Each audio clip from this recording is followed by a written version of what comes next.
بسم الله الرحمن الرحيم. الحمد لله نحمده ونستعينه ونستغفره ونؤمن به ونتوكل عليه ونعوذ بالله من شرور أنفسنا ومن سيئات أعمالنا من يهده الله فلا مضل له ومن يضلله فلا هادي له ونشهد أن لا إله إلا الله وحده لا شريك له ونشهد أن سيدنا ومولانا محمدا عبده ورسوله صلى الله تعالى عليه وعلى آله وأصحابه وبارك وسلم تسليما كثيرا كثيرا. أما بعد فقد قال الله تبارك وتعالى: إن عدة الشهور عند الله 12 شهرا في كتاب الله يوم خلق السماوات والأرض منها 4 حرم ذلك الدين القيم فلا تظلموا فيهن أنفسكم. صدق الله مولانا العظيم.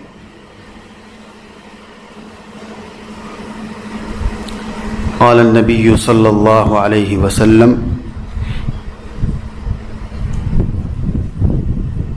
من تشبه بقوم فهو منهم، أو كما قال عليه الصلاة والسلام.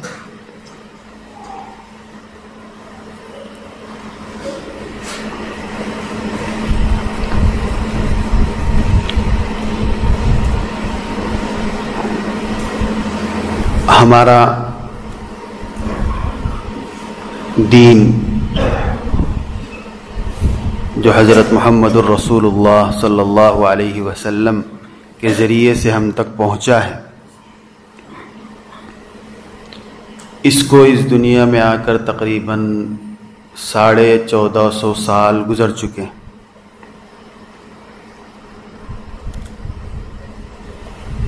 لیکن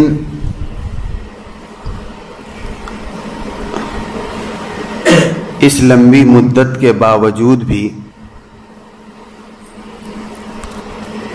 پورا کا پورا دین اپنی اصل روح کے ساتھ ہمارے درمیان باقی ہے، موجود ہے.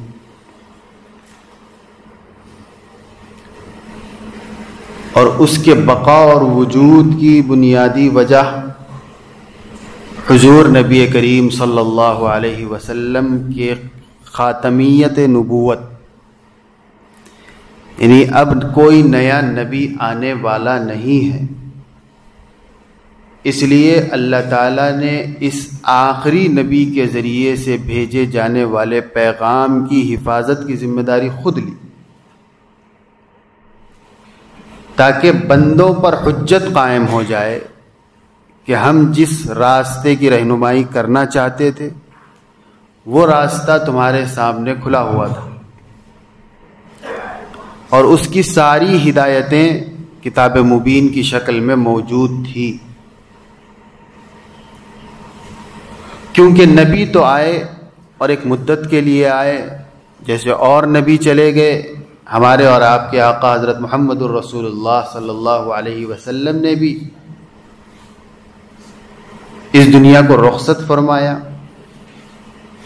اور اپنے روضہ مبارکہ میں اپنی شان کے ساتھ باحیات ہیں، لیکن اس دنیا سے پردہ فرما گئے. اور آپ کا لایا ہوا پیغام قیامت تک کی انسانیت کے لیے مشعل راہ بنایا گیا. اب اگر کسی انسان کو شریعت کی رہنمائی حاصل کرنا ہو تو یا تو وہ کتاب کی طرف رجوع کرتا ہے یا صاحب کتاب کی طرف رجوع کرتا ہے. پچھلی زمانوں میں بھی یہی طریقہ کار رہا. انبیاء کی طرف لوگ رجوع کرتے تھے اور انبیاء کے اس دنیا سے پردہ فرمانے کے بعد ان کی لائی ہوئی کتاب کی طرف رجوع کرتے تھے. لیکن کچھ ہی دنوں تک ان کتابوں کی طرف رجوع کیا جانا ممکن تھا، کیونکہ بہت جلدی ہر نبی کی امت نے اللہ کی طرف سے آئے ہوئے پیغامات میں تبدیلی اور تحریف کر دی. اس کے بعد وہ اپنی اصل شکل کے ساتھ باقی نہیں رہ سکی کہ لوگ اس سے استفادہ کر سکیں. اور صحیح راستے کو پا سکے۔ سب سے اخیر میں اللہ تعالیٰ نے اپنے تکوینی نظام کے مطابق حضرت محمد الرسول اللہ صلی اللہ علیہ وسلم کو بھیجا۔ بعثت میں گرچہ سب سے آخر لیکن مقام و مرتبے میں سب سے اول، امام الانبیاء، افضل الخلائق، اور آپ کے لیے اللہ تعالیٰ نے ختم نبوت کا انتخاب فرمایا تھا کہ نبوت کے سلسلے کا تتمہ وہ محمد الرسول اللہ پر ہوگا، اور آپ جس دین و شریعت کو لے کر دنیا میں لوگوں کے درمیان جائیں گے وہ میری طرف سے دیے جانے والے آرڈرز کا ایک بالکل فائنل ورژن ہوگا۔ اس کے بعد اس میں کسی کو کسی قسم کی تبدیلی اور اضافے کی یا کمی کی گنجائش نہیں ہوگی، اور نہ ہماری طرف سے اس میں کچھ کمی کی جائے گی، نہ زیادتی کی جائے گی۔ یعنی وہ دین جو اللہ تعالیٰ دراصل اس دنیا میں بھیجنا چاہتے تھے، اس کو تدریجاً حضرت آدم سے لے کر حضرت عیسیٰ تک تھوڑا تھوڑا کر کے اللہ تعالیٰ نے اس دنیا میں بھیجا، اور حضرت محمد الرسول اللہ صلی اللہ علیہ وسلم کے ذریعے سے اس دین کی کامل و مکمل شکل کو اس دنیا میں اللہ تعالیٰ نے بھیج دیا، اور فرمایا کہ اب دین مکمل ہو چکا ہے۔ حجۃ الوداع کا موقع ہے، اللہ کے نبی صلی اللہ علیہ وسلم اللہ کے اس اعلان کو لوگوں کے سامنے پڑھ کر سنا رہے ہیں، الیوم اکملت لکم دینکم واتممت علیکم نعمتی ورضیت لکم الاسلام دینا۔ آج میں نے اس نعمت کو مکمل کر دیا ہے جو آدم سے شروع ہوئی تھی۔ دین اسلام 1400 سال پرانا دین نہیں ہے، یہ تو اس وقت سے ہے جب سے دنیا قائم ہوئی ہے۔ اس غلط فہمی کو بھی ہمیں دور کر لینا ہے۔ عام طور سے آج کل جو ہمارے ملک کا ماحول چل رہا ہے اس میں بہت سے برادران وطن کو یہ غلط فہمی ہے کہ اسلام یہ 1400 سال پرانا ہے اور ہندوازم وہ اس سے بھی زیادہ پرانا ہے، تو عقل کا بھی تقاضا یہ ہے کہ جو اسلام سے پرانا دین مذہب ہو اس کو اختیار کیا جائے۔ لیکن حقیقت یہ ہے کہ اسلام 1400 سال پرانا دین اور مذہب نہیں ہے، بلکہ یہ تو اس وقت سے اس دنیا میں موجود ہے جب سے اس کائنات کا وجود ہوا ہے۔ جب سے حضرت آدم علیہ السلام اس دنیا میں بھیجے گئے ہیں اس وقت سے یہ دین موجود ہے، بلکہ اسی دین کے لیے تو اس کائنات کو وجود بخشا گیا۔ چنانچہ حضرت آدم علیہ السلام کو جب اللہ تعالیٰ نے اس دنیا میں بھیجا تھا تو یہی دین اسلام دے کر بھیجا تھا، ایک اللہ پر ایمان لانے کی بات اور اللہ کی طرف سے دیے گئے پیغامات کو قبول کرنے کی بات۔ اب اعمال کی قبیل سے 2 3 4 5 باتیں تھیں، اس سے زیادہ کچھ بھی نہیں تھی۔ آہستہ آہستہ اعمال کی فہرست بڑھائی گئی، سلیقہ مند بنایا گیا، اللہ تعالیٰ کی بندگی اور عبدیت انسانوں میں داخل کی گئی، کیسے پروردگار کی رعایت کی جاتی ہے وہ سمجھایا گیا۔ جب دماغ بن گیا اور اس قابل ہو گیا انسانیت کا کہ اب حتمی اور کامل و مکمل شکل میں جو دین اور جو اسلام ہے وہ پیش کیا جا سکتا ہے، تو حضرت محمد الرسول اللہ صلی اللہ علیہ وسلم کی بعثت ہوئی۔ گویا سابقہ انبیاء کے ذریعے سے ماحول بنایا گیا ہے محمد الرسول اللہ کی بعثت کا، اور انسانوں کی ذہن سازی کی گئی ہے اس آخری کامل اور مکمل دین کو ماننے اور تسلیم کرنے کے لیے تیار کرنے کی، جو حضرت محمد الرسول اللہ صلی اللہ علیہ وسلم کے ذریعے سے بھیجی جانے والی تھی۔ بہرحال وہ فائنل ورژن حضرت محمد الرسول اللہ صلی اللہ علیہ وسلم کے ذریعے سے بھیج دیا گیا، اور بھیج کر یہ کہا گیا کہ رضیت لکم الاسلام دینا۔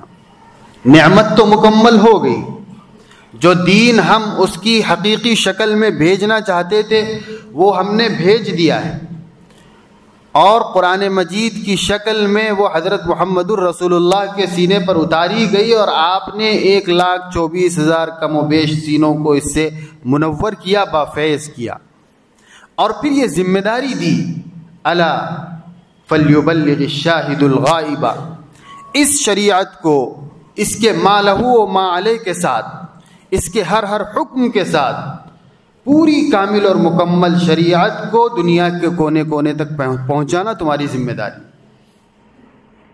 اب اس کے بعد ہر ایک نے اپنی صلاحیت اور استعداد کے مطابق اپنے حصے کے کام کو لیا اور دین کے اس حصے کو دنیا کے کونے کونے تک پہنچانے کی ذمہ داری سنبھالی،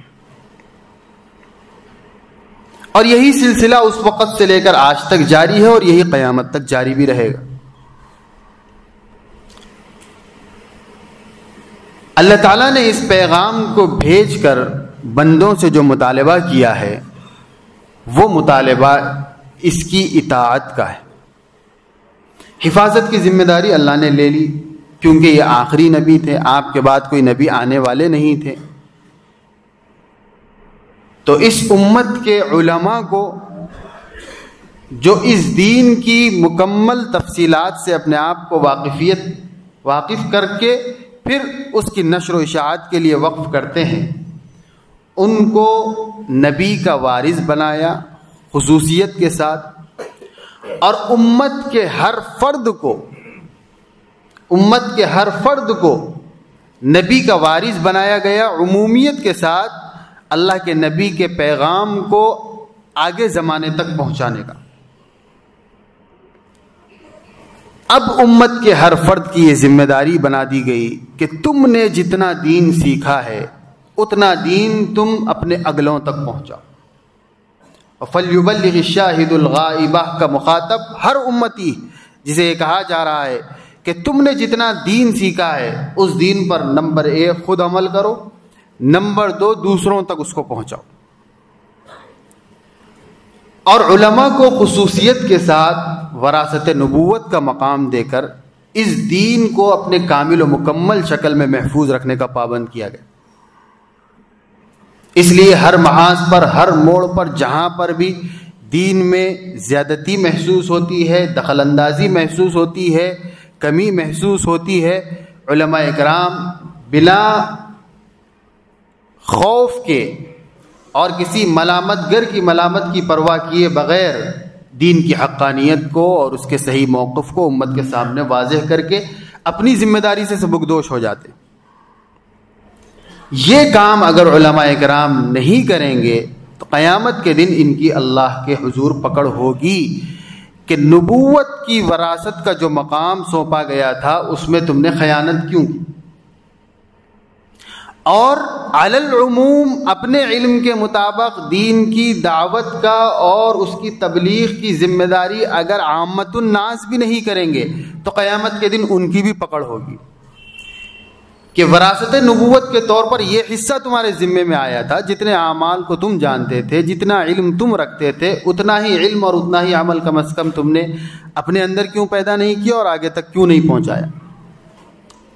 یہ عامت الناس سے سوال ہوگا، اس لیے کہ اللہ کے نبی صلی اللہ علیہ وسلم نے صحابہ کرام سے بالخصوص جو اس وقت موجود تھے اور قیامت تک آنے والی انسانیت سے یہ خطاب کیا ہے، الا فلیبلغ الشاہد الغائب، جو موجود ہے اور جس کے پاس جتنا علم کا استحضار ہے وہ غیر موجودین تک اور جاہلوں تک اس کو پہنچائے، یعنی جس کے پاس دین کا علم نہ ہو اس اعتبار سے اس کو جہالت سے تعبیر کیا گیا ہے، اس تک اس کو پہنچائے، جس تک شریعت نہیں پہنچی ہے اس تک شریعت کو پہنچائے۔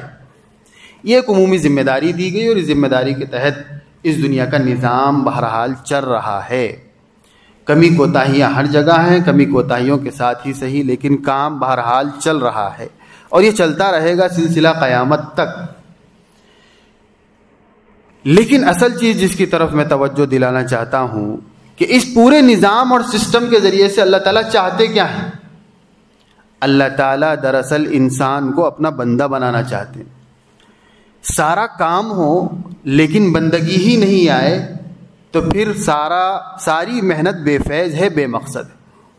انسان کے اندر شان عبدیت ہی نہیں آئے تو پھر چاہے وہ زندگی بھر عبادتیں کرتا رہے، زندگی بھر دین کی محنتوں سے اپنے آپ کو جوڑے رکھے، وہ اللہ کے نزدیک کامیاب نہیں ہوگا، کیونکہ مقصد اصلی عبدیت کا پیدا کرنا ہے اور یہی سب سے اونچا مقام ہے جس کی وضاحت اللہ تعالیٰ نے اس موقع پر کی جب حضرت محمد الرسول اللہ کو سب سے بڑا اعزاز دیا گیا تھا.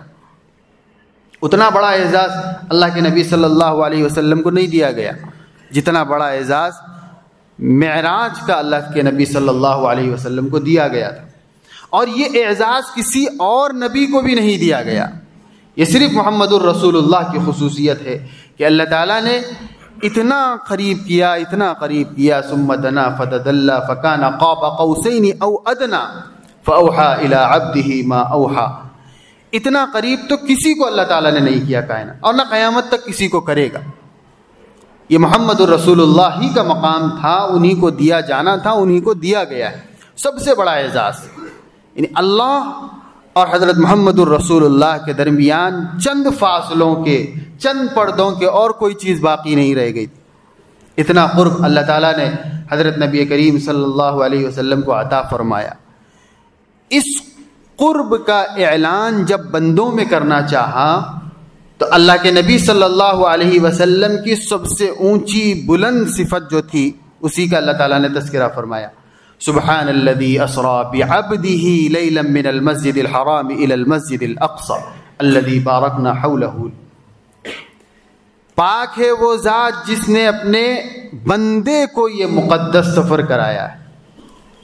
اسراء کا سفر کس کو کرایا؟ اللہ کہہ رہے ہیں میں نے اپنے محبوب کو نہیں، محمد کو نہیں، احمد کو نہیں، حامد کو نہیں، محمود کو نہیں. اللہ کہہ رہے ہیں بعبده، اپنے بندے کو، کیونکہ اللہ تعالیٰ کو عبدیت کی شان سب سے زیادہ عزیز. اللہ تعالیٰ فرماتا ہے کہ میں صمد ہوں، میں احد ہوں، میں اپنے ساتھ کسی کی شرکت کو قبول نہیں کرتا. انا اغنى الشركاء عن الشرك، تمام شرکا کے شرک سے میں بے نیاز ہوں، اور ذرا سی بھی شرک کی شائبے کو اللہ تعالیٰ برداشت نہیں کرتا. اسی لیے اللہ تعالیٰ نے فرمایا کہ ان اللہ لا یغفر ان یشرک بہ ویغفر ما دون ذلک لمن یشاء.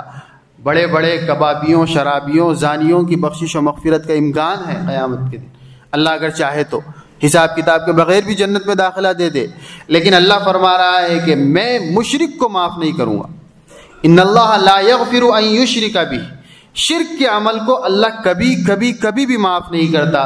ویغفر ما دون ذلک لمن یشاء، اس کے علاوہ بڑے سے بڑے جرم کو اللہ اگر چاہے معاف کرنا تو معاف کر دے گا. تو اس شرک کو اللہ تعالیٰ ہرگز بھی معاف نہیں کرتے. اس لیے اللہ تعالیٰ کو صفت عبدیت بندوں میں سب سے زیادہ عزیز ہے، اور نبی میں یہ کامل و مکمل درجے کی صفت تھی، اور اسی صفت کی بنیاد پر وہ اونچا مقام اللہ کے نبی صلی اللہ علیہ وسلم کو عطا کیا گیا ہے. اللہ کے نبی صلی اللہ علیہ وسلم نے صفت عبدیت میں اپنے آپ کو اتنا نیچے کیا کہ اللہ تعالیٰ نے آسمانوں کی بلندی تک آپ کو پہنچایا، اور اپنے قرب کا وہ مقام عطا فرمایا جس مقام پر سابق میں نہ کبھی کوئی نبی گیا تھا اور نہ قیامت تک کوئی اور جا سکتا ہے. جبرائیل امین بھی اس مقام سے کوسوں دور ہو چکے تھے. یہ مقام ملا ہے مقام عبدیت کی وجہ سے. اسی کو بتلانے کے لیے اللہ تعالیٰ نے تعارف ہی کرایا سفر معراج کا. سبحان الذی اسری بعبدہ، اپنے بندے کو اللہ تعالیٰ نے یہ سفر کرایا ہے اسراء کا. پتہ چلا کہ اللہ تعالیٰ کو سب سے زیادہ مطلوب صفت بندوں میں وہ عبدیت، اور نبی کریم صلی اللہ علیہ وسلم اسی عبدیت کو سکھانے کے لیے تشریف لائے. قولوا لا الہ الا اللہ تفلحون کا مطلب ہی یہی ہے کہ لا الہ الا اللہ اور محمد الرسول اللہ تقاضا کرتا ہے آدمی کے لیے کہ وہ کامل و مکمل غلام بن جائے، اور جب تک وہ اپنے آپ کو 100% سرنڈر نہیں کرتا ہے، اللہ کے حوالے نہیں کرتا ہے، اس وقت تک وہ مسلمان کہلاتا بھی نہیں ہے. اور اللہ تعالیٰ کیا فرما رہے ہیں حجۃ الوداع کے موقع پر نبی کی زمانی؟ الیوم اکملت لکم دینکم واتممت علیکم نعمتی. جو دنیا میں بھیجنا چاہیے تھا بندوں کی ہدایت کے لیے وہ سب ہو چکا ہے، اب مکمل نعمت تام ہو چکی ہے، دین مکمل ہو چکا ہے. اب اللہ فرما رہے رضیت لکم الاسلام دینا، الاسلام جس کا دین ہوگا اس سے میں راضی رہوں. اور الاسلام کی دوسری تشریح ہے عبدیت. جب تک انسان بندہ نہیں بنے گا اس وقت تک اللہ اس انسان سے راضی نہیں ہے. اور اسی بندگی کو سکھانے کے لیے نبی کریم صلی اللہ علیہ وسلم تشریف لائے اور فرمانے لگے کہ 100% اپنے آپ کو سرنڈر کر دو. اور پھر اللہ تعالیٰ نے فرمایا سرنڈر ڈائریکٹ اللہ کے نہیں کر سکتے، نبی کے واسطے سے آنا پڑے گا. پہلے نبی کے حوالے ہو، نبی بتلائیں گے کہ کیسے تم اپنے آپ کو اللہ کے حوالے کر سکتے ہو. اطیعوا اللہ واطیعوا الرسول من یطیع الرسول فقد اطاع اللہ. جس نے رسول کی اطاعت کی اس نے بالتحقیق بالیقین اللہ ہی کی اطاعت کی. تو رسول کے سرنڈر کرنا ہے، رسول کی اطاعت کے لیے اپنے آپ کو پابند کرنا ہے. محمد الرسول اللہ صلی اللہ علیہ وسلم نے جن پیغامات کو، جن تعلیمات کو 23.5 سال کی مدت میں ہم تک پہنچایا ہے، اس کو پڑھنا، سمجھنا اور اس پر عمل کرنے کے ارادے کرنا، اور صرف ارادے نہیں بلکہ زندگی میں عملاً اس کو شامل کرنا اور پوری زندگی اللہ کے نبی صلی اللہ علیہ وسلم کی چاہت کے مطابق گزارنا، اسی کو عبدیت کہتے ہیں. اور جہاں پر نبی کے بتائے ہوئے راستے کو چھوڑ کر، اللہ کے بتائے ہوئے ہدایات و پیغامات کو چھوڑ کر اپنی نفس کی خواہشات کی تکمیل ہو رہی ہوگی، وہیں یہ سمجھا جائے گا کہ آدمی خود آقا بننا چاہتا ہے. غلامی کو چھوڑ کر اپنے گلے میں آقا، اپنے سر پر آقا بننے کا تاج پہننا چاہتا ہے اور اللہ رسول سے دوری اختیار کرنا چاہتا ہے. یہی بغاوت اللہ کو پسند نہیں ہے. اسی کو اللہ تعالیٰ شرک سے تعبیر کر دیتا ہے کہ بندہ اپنے نفس کی خواہشات کی تکمیل کرنا کیوں چاہ رہا ہے؟ جب بندہ میرا بندہ ہے، غلام ہے، عبد ہے، تو اسے مجھے میری بندگی کرنی چاہیے، میری غلامی کرنی چاہیے. غلامی کی ان زنجیروں کو وہ توڑ کر خود آقا بننا چاہتا ہے. یہ شرک ہے، اس شرک کو اللہ پسند نہیں کرتا. انا اغنى الشرکاء یعنی شرک. نتیجہ کیا ہوتا ہے اس شرک کا؟ یہ ہم عملاً تو شرک نہیں کر رہے ہیں، لیکن ہمارا عمل یہ بتا رہا ہے کہ تم اللہ کے ساتھ اپنے آپ کو ٹھہرانا چاہتے ہو. ایک طرف اللہ کہہ رہا ہے کہ میری مانو، اور دوسری طرف ہم کہہ رہے ہیں کہ میں اپنی مانوں گا. یہ اللہ کی برابری اور اللہ کے ساتھ اپنے آپ کو کھڑے کرنے کے برابر ہے. اسی جرم کا نتیجہ یہ ہوتا ہے کہ جو آدمی انا پرست ہوتا ہے، نفس پرست ہوتا ہے، اللہ رسول کی اطاعت کے بجائے نفس کی خواہشات کی تکمیل کرتا ہے، آہستہ آہستہ یہ سزا اللہ اس کو دیتے ہیں کہ آہستہ آہستہ وہ دین سے اتنا دور ہو جاتا ہے کہ ایک دن دین بھی اس کی زندگی سے نکل جاتا ہے، کیونکہ اس نے شرک کا جرم کیا اور شرک کے جرم کی سزا اللہ سوائے جہنم کے اور کچھ اور دینا نہیں چاہتا. اور ابھی اس کے اندر ایمان باقی ہے، دین باقی ہے، اور شرک کا جرم بھی برابر کر رہا ہے. اس لیے عذاب دنیا میں یہ نازل ہوتا ہے کہ آہستہ آہستہ دین بیزار بنتا چلے جاتا ہے. کل تک 5 نمازیں پڑھتا تھا، ایک نماز اللہ تعالیٰ اس کی چھڑا دیں گے، 4 نمازیں ہو جائے گی، پھر ایک نماز چھوٹے گی، 3 ہو جائے گی، پھر ایک چھوٹے گی، 2 ہو جائے گی، پھر ایک چھوٹے گی. دیکھتے دیکھتے 5 نمازیں زندگی میں سے نکل جائے گی اور انسان کو پتہ بھی نہیں چلے گا کہ کیسا میں دین سے، شریعت سے اپنے آپ کو دور کر رہا ہوں.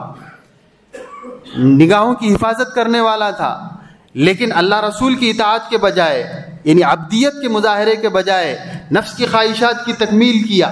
جیسے دل نے چاہا ویسے اپنے نگاہوں کا استعمال کر لیا اور اللہ کی پرواہ نہیں کی، تو ایک اعتبار سے اس میں شرک کا شائبہ ہو گیا. اب اس کی سزا نقد دنیا میں یہ ملتی ہے کہ آہستہ آہستہ نگاہوں کی حفاظت کی جو اللہ تعالیٰ نے توفیق دی تھی وہ سلب ہونا شروع ہوتی ہے. آج ایک بد نگاہی کیا تھا، کل 10 کرے گا، پرسوں 20 کرے گا، 30 کرے گا، 100 کرے گا. پھر اس کے بعد بد نگاہی کا عیب اور بد نگاہی کی گندگی اس کے دل و دماغ سے نکل جائے گی. وہ سراسر اسی میں ملوث رہے گا اور اس کے دل پر، دماغ پر ذرا بھی کسی قسم کا کوئی اثر نہیں ہوگا کہ میں اتنا بڑا جرم کر رہا ہوں، جس جرم کے نتیجے میں اللہ تعالیٰ میری آنکھ کی بینائی کو بھی چھین سکتا ہے. غیبتیں سنے گا، 1 بار سنے گا، 2 بار سنے گا. ہاں یہ بات بھی ہے کہ اللہ تعالیٰ مواقع بہت دیتے ہیں، اللہ تعالیٰ موقع بہت دیتا ہے. اس کے بعد جب پکڑ کرتا ہے تو اس کی پکڑ سے ہم اپنے آپ کو بچا نہیں سکتے. اور پکڑ کس کی کرتا ہے؟ پکڑ اسی کی کرتا ہے جو عادی مجرم ہو گیا ہو. اللہ کے نبی صلی اللہ علیہ وسلم نے فرمایا کہ اللہ تعالیٰ مجاہر کو معاف نہیں کرے گا. مجاہر کی تعریف محدثین نے کی ہے جو عادی مجرم ہے, بار بار اسی جرم کو دوہرا دوہرا کر رہا ہے. کوئی بے نمازی ہے تو مسلسل بے نمازی, کوئی بدنگاہی کا خطاوار ہے تو مسلسل بدنگاہی کا جرم کر رہا ہے, کوئی غیبتیں کرنے اور سننے کا عادی ہے تو مسلسل اس میں اپنے آپ کو لگایا ہوا ہے, کوئی ناپ تول میں کمی کرنے کا مجرم ہے تو مسلسل کر رہا ہے, تو کاروبار میں دھوکہ دینے کا عادی ہے تو مسلسل دھوکہ دے رہا ہے, کوئی حقوق پامال کرنے کا عادی ہے رشتہ داروں کا تو وہ مسلسل پامال کر رہا ہے. اللہ رسول کا کوئی ڈر نہیں, قیامت کے دن اللہ کی عدالت میں حاضر ہونے کا کوئی ڈر نہیں. یہ جو عادی مجرم ہے, یعنی جنہوں نے عادت بنا لیا ہے نفس پرستی کو, شریعت پرستی کے بجائے اللہ کی عبادت اور اللہ کو پوجنے کے بجائے نبی کی اطاعت کرنے کے بجائے نفس کی پرستش کو, نفس کو جنہوں نے اپنا خدا اور معبود بنا لیا اور عادی اس کے بندے بنے ہوئے ہیں نفس کے, یعنی عادت بنا لیے ہیں اور مسلسل اسی کے مطابق اپنی زندگی گزار رہے ہیں. کوئی تبدیلی نہیں ہے, کوئی اپنے اندر شرم و عار کا احساس بھی نہیں ہے کہ میں یہ کیا کر رہا ہوں. تو پھر ایسے شخص کے لیے یہ سزا ہے کہ آہستہ آہستہ اللہ تعالیٰ اعمال سے دور کرتا ہے, پھر اس کے بعد عقائد اتنے خراب ہو جاتے ہیں کہ دین سے بھی دور ہو کر دیا جاتا ہے. اس لیے کہ ایمان کے ساتھ عمل کا گہرا تعلق اور رشتہ ہے. عمل سے آدمی جب کمزور ہو جاتا ہے تو ایمان بھی کمزور ہوتا چلا جاتا ہے. اور ہمارا یہ عقیدہ ہے اہل سنت والجماعت کا, الایمان یزید و ینقص. ایمان ایک ایسی صفت ہے جو کم بھی ہوتی ہے اور بڑھتی بھی ہے, گھٹتی بھی ہے اور اٹھتی بھی ہے, اور اس کے کم ہونے اور اس کے بڑھنے کا تعلق وہ عمل سے جوڑا گیا ہے. اسی لیے آپ دیکھیے قرآن مجید میں جہاں جہاں بھی اللہ تعالیٰ نے ایمان کا تذکرہ کیا, عمل صالح کا تذکرہ. ان الذین آمنوا وعملوا الصالحات, جنہوں نے ایمان لایا اور اس کے ترنت بعد اعمال صالحہ کی پابندی کی, کیونکہ یہ اعمال صالحہ ایمان کی حفاظت کے باڑ ہیں. یہ باڑ اگر ہٹ گیا تو ایمان یہاں سے نکل کر بہہ جاتا ہے. اس لیے کوئی آدمی یہ نہ سمجھے کہ زندگی میں اعمال نہیں ہے تو بس ایمان کی سلامتی باقی رہ جائے گی اور میں ایمان کے ساتھ مر سکوں گا. ہرگز ایسا ممکن نہیں ہے. اعمال اگر نکل گئے تو مرنے سے پہلے خدشہ ہے ایمان بھی نکل جائے گا. اس لیے اس ایمان کی حفاظت بہت ضروری ہے, جس کو پہنچانے کے لیے ہمارے اور آپ کے آقا حضرت محمد الرسول اللہ صلی اللہ علیہ وسلم نے بے شمار قربانیاں دی. ہم سیرت پڑھے ہیں, پڑھتے ہیں, ہمیں معلوم ہے کہ کیا کیا قربانیوں کے بعد یہ ایمان ہم تک پہنچا ہے. اور اس کفرستان ہند میں ہم لا الہ الا اللہ اور محمد الرسول اللہ کی صدا بلند کر رہے ہیں, ایک اللہ کو مان رہے ہیں.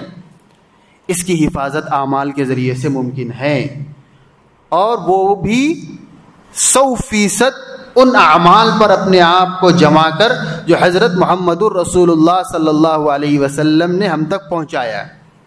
اس کا ہم سے مطالبہ کیا گیا, یا ایھا الذین آمنوا ادخلوا فی السلم کافہ, اے ایمان والو اسلام میں پورے کے پورے آ جاؤ, مکمل داخل ہو جاؤ. جن باتوں کو, جو باتیں تمہارے دل کو اچھی لگے اس پر تو تم عمل کر رہے ہو, اور جو تمہارے دل کو اچھی نہیں لگ رہی ہے اس پر عمل نہیں کر رہے ہو.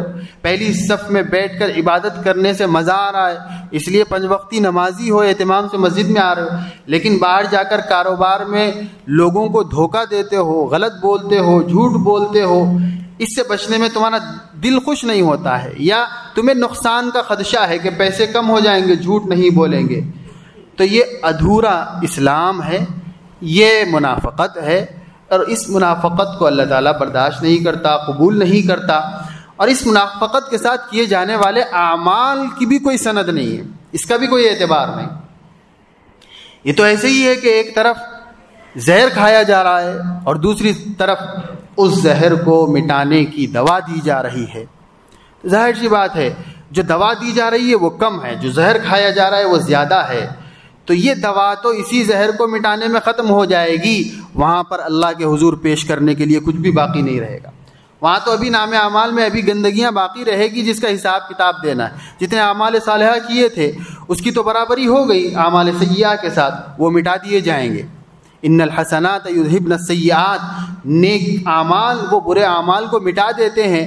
تو دیکھ لیجئے کہ ہمارے اعمال حسنہ کا گراف کیا ہے، اعمال سیئہ کا گراف کیا ہے، موازنہ روز کا روز کیجئے، محاسبہ کیجئے کہ 24 گھنٹے میں نے اچھے اعمال کتنے کیے، برے اعمال کتنے۔ اگر اچھے اعمال زیادہ ہیں، برے اعمال کم ہیں، پھر بھی اللہ تعالیٰ کی ذات سے اچھی امید رکھیے کہ جو برائیاں ہوئی ہیں اللہ تعالیٰ ان اعمال صالحہ کے صدقے میں اسے معاف فرمائے گا، بشرطے کہ اس کا تعلق حقوق العباد سے نہ ہو۔ اس کا تعلق اگر حقوق العباد سے، وہ جب تک بندوں سے معافی نہیں چاہیں گے اللہ بھی معاف نہیں کرتا۔ تو اللہ اور اس کے رسول کی اطاعت کے لیے اپنے آپ کو تیار کر لیجئے، کامل و مکمل مسلمان بننے کے لیے تیار کر لیجئے۔ اسلام کا مطلب ہی ہے حوالے کر دینا، سپرد کر دینا، سرنڈر کر دینا۔ اور جیسا کہ میں نے بتایا کہ اللہ تعالیٰ کو عبدیت محبوب ہے، مطلوب ہے، مقصود ہے، اور اسی عبدیت کے مظاہرے کے لیے انسانوں کو اس دنیا میں اللہ تعالیٰ نے بھیجا ہے، اور اسی عبدیت کو سکھلانے کے لیے انبیاء و رسول تشریف لائے۔ ہمارے اور آپ کے آقا بھی آئے تو آپ نے ہمیں عبدیت ہی سکھلائی، یعنی اللہ کی بندگی کرو، اللہ کی بندگی کرو۔ اس کے علاوہ ہر ایک کی بندگی سے اللہ کے نبی صلی اللہ علیہ وسلم نے ہمیں روکا ہے، حتیٰ کہ کہا کہ گزشتہ سابقہ اقوام نے اپنے نبیوں کو بھی معبود بنا لیا تھا، تم نے میرے ساتھ ویسا معاملہ بھی نہیں کرنا، میرے بعد خدا نہ خواستہ میری قبر کو سجدہ نہ بنا لینا، کیونکہ یہ اللہ کو بہت بہت ناپسند ہے۔ اور میں آیا ہی ہوں اسی پیغام کو دینے کے لیے کہ اللہ شرک کو برداشت نہیں کرتا، تم اللہ کے غلام بن کے زندگی گزارنا سیکھ لو، اب عبد بن کے زندگی گزارنا سیکھ لو۔ اور خود نبی کریم صلی اللہ علیہ وسلم نے کامل و مکمل عبدیت کے ساتھ زندگی گزار کر بتلایا کہ کیسے اللہ کی بندگی کی جاتی ہے۔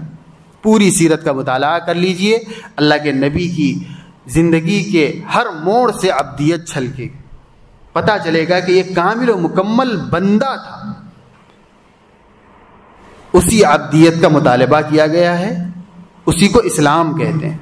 اللہ مطالبہ کر رہے ہیں کہ مسلمان بن جاؤ، مطلب بندے بن جاؤ، بندے بن جاؤ، خدا بننا چھوڑ دو، نبی بننا چھوڑ دو، بندے بن جاؤ۔ بندے کا کام یہ ہے کہ اللہ نے جو چاہے وہ پورا کیا جائے، اور اللہ کے پیغام کو نبی نے جو ہم تک پہنچایا ہے اس کی اطاعت کی جائے۔ یہی عبدیت ہے، یہی بندگی ہے۔ اس کے علاوہ جو کچھ ہم کر رہے ہیں، یا تو ہم خدا بننے کا دعویٰ کرنا چاہتے ہیں، زبان سے نہیں کر رہے ہیں، اپنے حال سے کر رہے ہیں، یا تو پھر ہم نبی بننا چاہتے ہیں، اور یہ دونوں اتنے بڑے جرم ہیں کہ اس جرم کی سزا ضرور ملتی ہے، کسی نہ کسی شکل میں ملتی ہے۔ ہمیں نہ ملی تو ہماری نسلوں کو ملتی ہے۔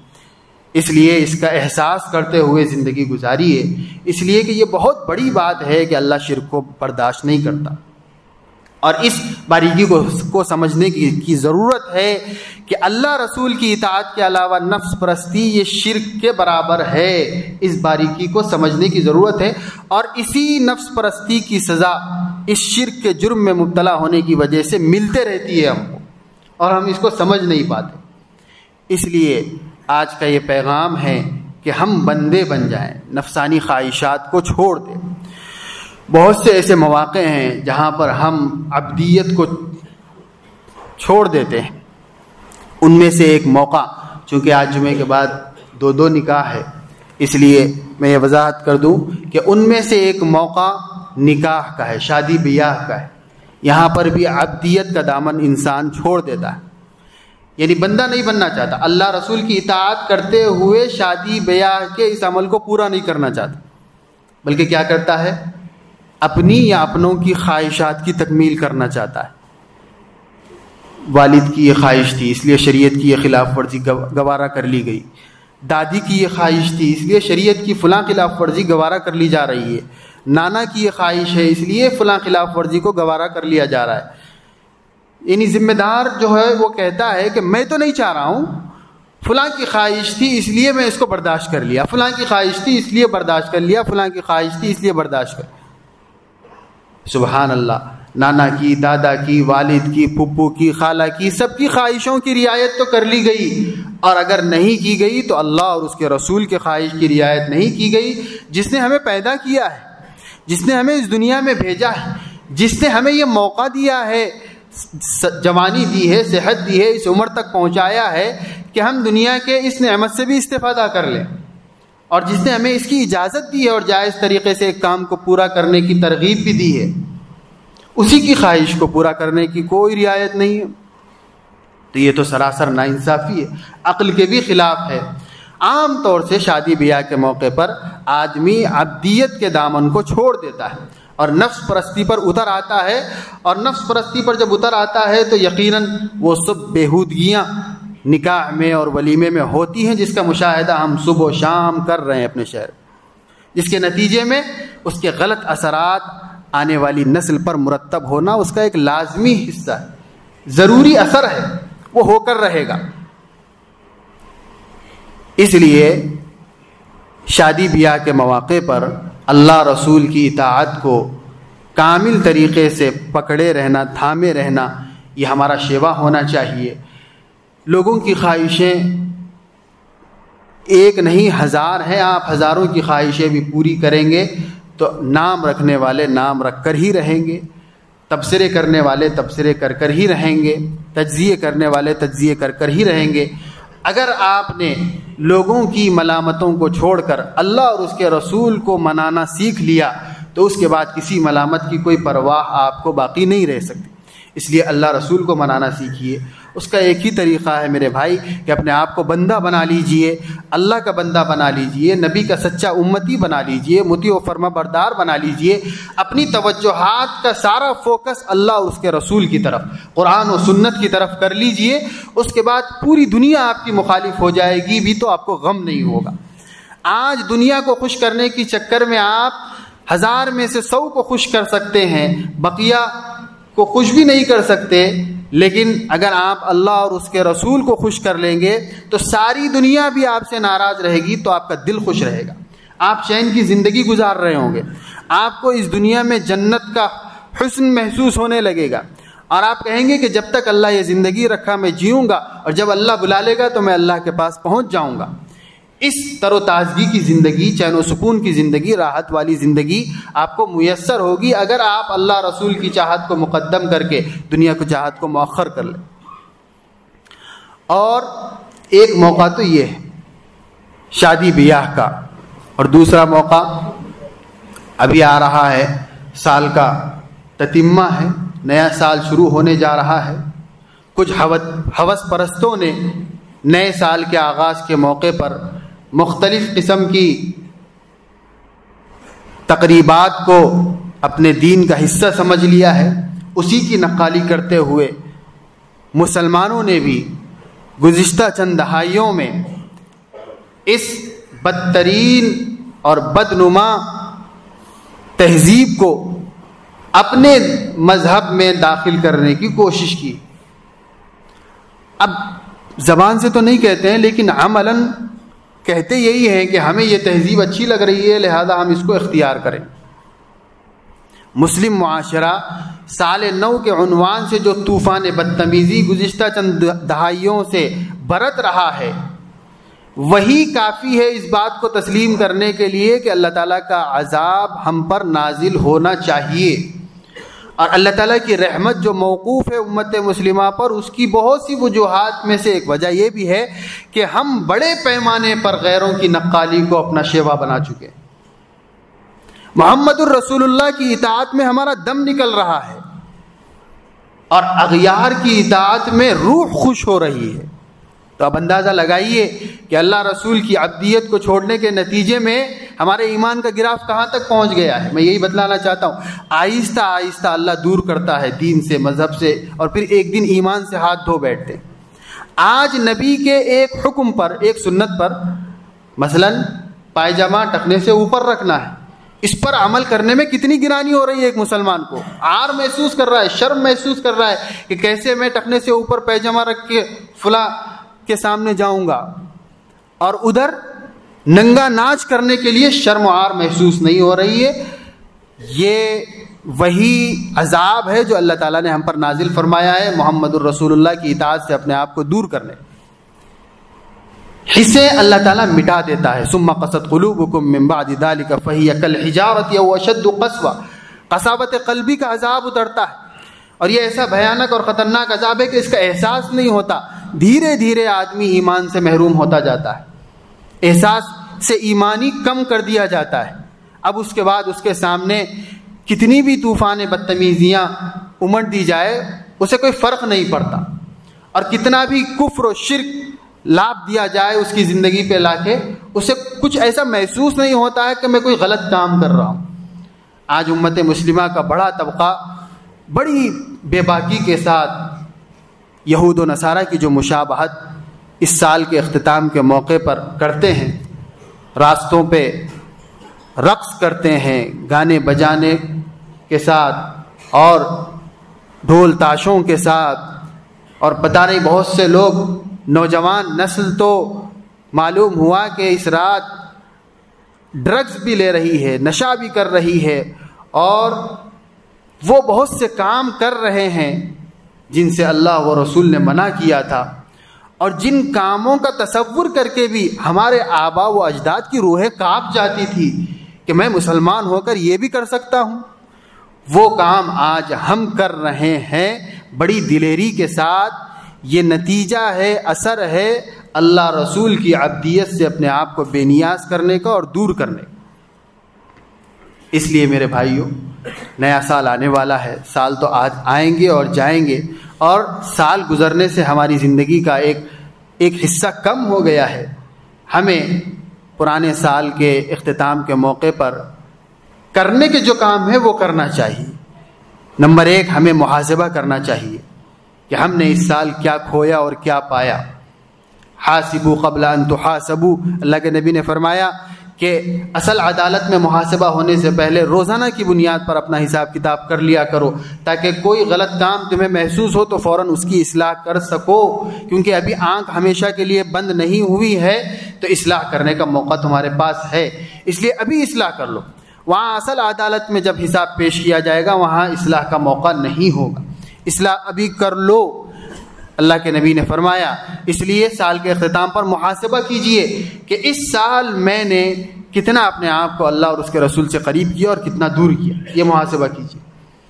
اور پھر اپنی زندگی کا بھی محاسبہ کیجئے، اپنی دنیا کا بھی محاسبہ کیجئے، اور اس میں کیا بہتری لا سکتے ہیں وہ بھی آپ طے کیجئے۔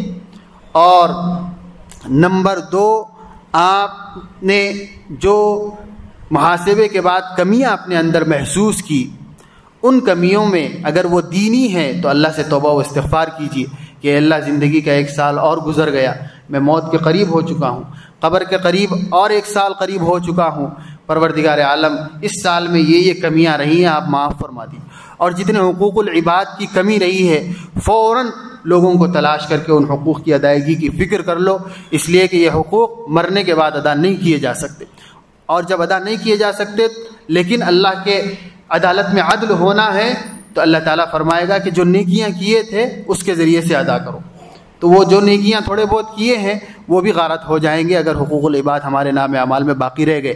اس لیے سال بھر کا نام اعمال چیک کیجئے، حقوق العباد ہے فوری ادا کر دیجئے، اور حقوق اللہ ہے اللہ سے رو کے گڑ گڑا کے معافی چاہ لیجئے، اور جو فرائض ہے اس میں وہ تو ادا کرنا پڑے گا، پڑھ کر ادا کر لیجئے۔ نمازوں کا حساب لگائیے سال بھر کے کہ کتنی نمازیں میری چھوٹ گئی، ان نمازوں کو ادا کرنے کی کوشش کر لیجئے ابھی سال ختم ہونے سے پہلے۔